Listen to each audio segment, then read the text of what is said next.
Hello, welcome to Girl Scouts of Southern Arizona's Bronze Award Training. This training is designed to give you some key information to be successful with your Bronze Award. Highest awards include Bronze, Silver, and Gold Award. Bronze Award is the highest award a Girl Scout Junior can earn. Girl Scouts go above and beyond to make a difference in the community and the greater world by taking on a community issue. Starting as young as 4th grade, Girl Scouts are addressing big issues in the community, and when they get to high school, they take it to another level, developing and carrying out innovative and sustainable solutions to issues in their communities and beyond. 4th and 5th graders that earn the Bronze Award have an hour requirement of 20 hours per girl. And it's also important to note that girls can earn the highest award independent of each other, meaning they do not need to earn one in order to earn another. So juniors earn the Bronze Award, cadets earn the Girl Scout Silver Award, and Girl Scout seniors and ambassadors can earn the Gold Award. Next, we're going to talk about what a Bronze Award project looks like. So first and foremost, it's really important that we talk about the difference between a take action and community service project. Girls have probably done a lot of community service projects in Girl Scouts before. These are things like doing food drives, picking up trash at the park, making dog toys for the animal shelter.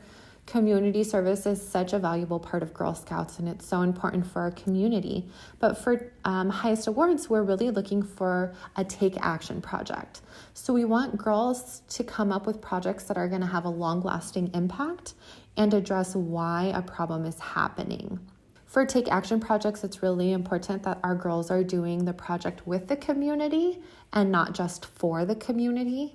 And another way to look at it is for highest awards and for take action projects, we want girls to come up with a unique initiative to address an issue. Whereas for community service, girls might be joining an existing effort to help solve the problem. So we're going to dive a little bit more into what that looks like. The first component that we're looking for is the root cause. And so this is the basic reason why a community issue or a problem is happening. So for example, if girls wanted to address that there is a lot of trash in the park, a community service project would be picking up trash in the park, right? But what would happen is that if girls went and picked up trash on the park on Saturday, they could go back the next week and there would be more trash in the park because the same reason why is still existing. So for highest awards, we want girls to look at why that problem is happening and address one of those reasons. So maybe girls investigate and they find out that there is a lot of trash in the park. Maybe these are some reasons why. Maybe there's not enough trash cans. Maybe the soccer team is littering. Maybe the trash cans that they have are overflowing because they can only take them out once a month. So instead of picking up trash in the park for Bronze Award, maybe the girls choose to address the fact that there's not enough trash cans. And by addressing this issue and making it so that there are enough trash cans, then, that monthly community service of picking up trash wouldn't even have to happen because they addressed why that problem's happening. The next component we're looking for is sustainability. And this is kind of a tricky one, but this is ensuring that a project is going to last beyond the girls' involvement, right? And so what this can look like is community education, raising awareness about an issue or solution, and collaborating with another organization so that that organization can kind of keep the momentum going or keep the initiative going for the project. What we're not looking for sustainability is like physical sustainability, right? So what this doesn't mean is like a bench or like a physical structure that's going to last. We're really looking for sustainability and like community education, keeping the project alive in that way. Then other components that we're looking for highest awards, of course, a leadership component. So we want the girls to be making as many decisions as possible, leading the efforts, directing other volunteers that are helping with their project. Another component that for Bronze Award, the girls might just be starting to explore is global connection. And so thinking about or researching how their issue is affecting people outside of Southern Arizona. And then another component that at Bronze Award girls are probably just starting to think about is how to make their project measurable. So what could they measure to see the impact of their project? And so again, for global connection and measurability, really just starting to think about how it's affecting others and how they could be measuring it. So next we're going to talk about the steps to earn the Bronze Award. The first step is to go on a junior journey. Any junior journey will do. And the really cool thing about the junior journey is that the girls do a take action project as part of their journey. And so that sets them up with a little bit of experience and success going into highest awards. The second step is to build your team. So for Bronze Award, girls can work as a troupe, or girls can work in a group, a small group of girls from different troupes, or even bringing in some friends, or girls can work individually on their Bronze Award. The third step is to explore community. So adults, sometimes girls need a little bit of assistance identifying all the different communities that they belong to, right? Their school community, their neighborhood, the town or city where they live, maybe their Girl Scout community or a church community or a sports community. Have the girls explore their community that they belong to, or communities. And that can look like walking around or driving around or riding their bike and sort of noticing areas for opportunity, issues that they see, problems that need to be fixed, positive changes that they could make. And so I would suggest that they take like a pad of paper and write down what they're seeing. So then for step 4, they can contribute their ideas for part of a giant brainstorm session. So for step 4, pick your project, have the girls come together with all their different observations and make a big list. It's really good to note if a certain issue is, coming up multiple times, maybe with check marks. And then once all the observations are down on paper, then start to brainstorm different ways to address those issues. Once you go through the whole list, the girls can pick their top 3 to research. As a group, they can pick their top 3. And then what I would suggest is dividing those 3 issues among the girls to do some more research or some more thinking, and then come back and report out on what they learned. So maybe that can help them narrow down their ideas or, hone in on something that would be especially well received in the community.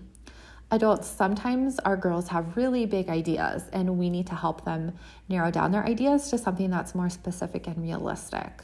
So an example that comes to mind is if a girl tells you that she wants to save the sea turtles, right? That's important and that's good.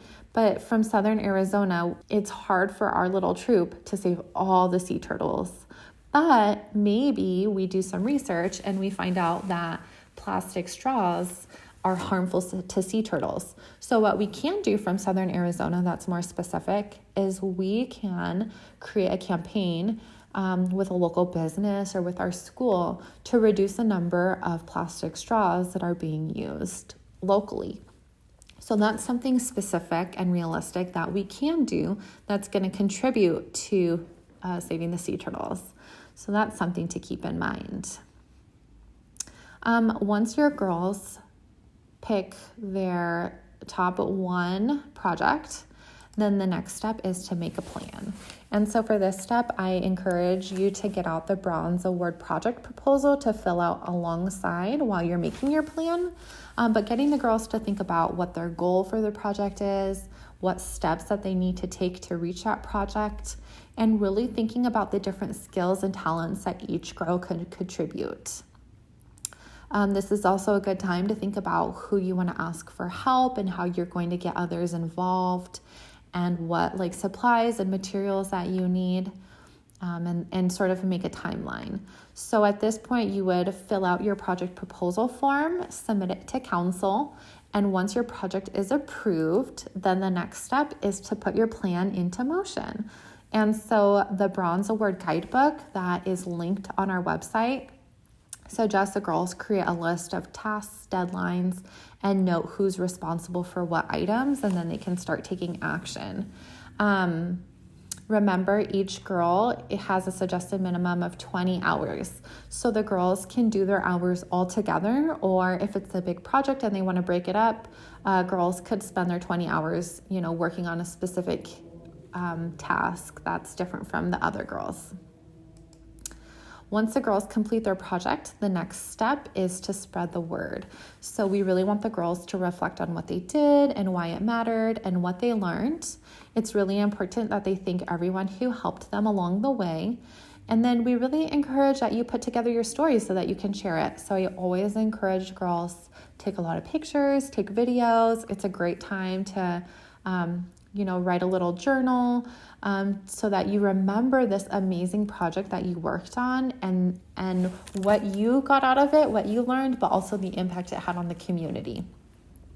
When girls complete their Bronze Award, they should submit their final report paperwork to council. That report is also linked on our website.